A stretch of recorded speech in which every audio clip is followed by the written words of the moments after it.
So hello guys, আমি আবারও চলে এসেছি ছোট্ট একটা মিনি ব্লগ নিয়ে। তো এই বৃষ্টি হচ্ছিলো, কি বলবো, টানা 2 দিন ধরে বৃষ্টি হচ্ছিলো, কোথাও বেরোতে পারছিলাম না।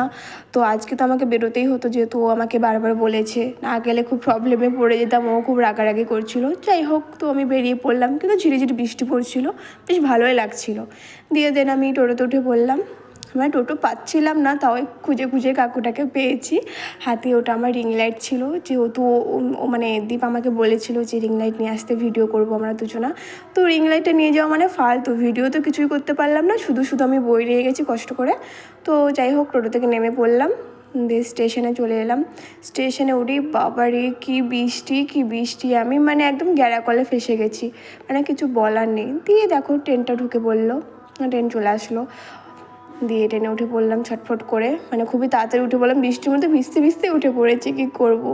দিয়ে ওই কারণেই এখন আর কি ঠান্ডা লেগে গেছে আমার, ঠিকঠাক কথা বলতে পারছি না। তো স্টেশনে নেমে পড়লাম, মানে দীপদের বাড়িতে যে স্টেশনটা আছে, মানে গুপ্তিপাড়া, ওখানে নেমে পড়লাম। তো দেন ওদের বাড়িতে চলে আসলাম, এসে একটু দেখো কী করছিলাম। যাই হোক, আজকের মতো টাটা, দেখা হবে নেক্সট ভিডিওতে।